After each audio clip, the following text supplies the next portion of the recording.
আখালিয়া নদী ফুলবাড়িয়ার প্রাকৃতির এক অপূর্ব সৌন্দর্য।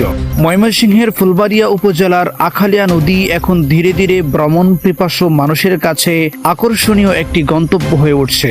নদীর মনোমুগ্ধকর প্রাকৃতিক পরিবেশ, নির্মল বাতাস, শান্ত জলরাশি এবং দোগাঙ্গা সেতুর চলমান নির্মাণ কাজ এই এলাকাকে নতুন সম্ভাবনার দ্বার খুলে দিয়েছে।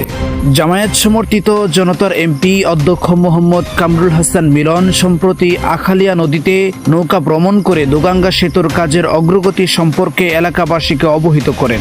এ সময় তিনি সকলকে এই মনোরম প্রাকৃতিক পরিবেশ উপভোগ করার আহ্বান জানান এবং তিনি আরো বলেন, ফুলবাড়িয়ার প্রতিটি সম্ভাবনাময় স্থানকে মানুষের সামনে তুলে ধরতে হবে। উন্নত যোগাযোগ ব্যবস্থা, নিরাপদ পরিবেশ ও পর্যটন বান্ধব উদ্যোগের মাধ্যমে আখালিয়া নদীকে একটি আকর্ষণীয় ভ্রমণ কেন্দ্র হিসেবে গড়ে তোলার চেষ্টা অব্যাহত থাকবে ইনশাআল্লাহ।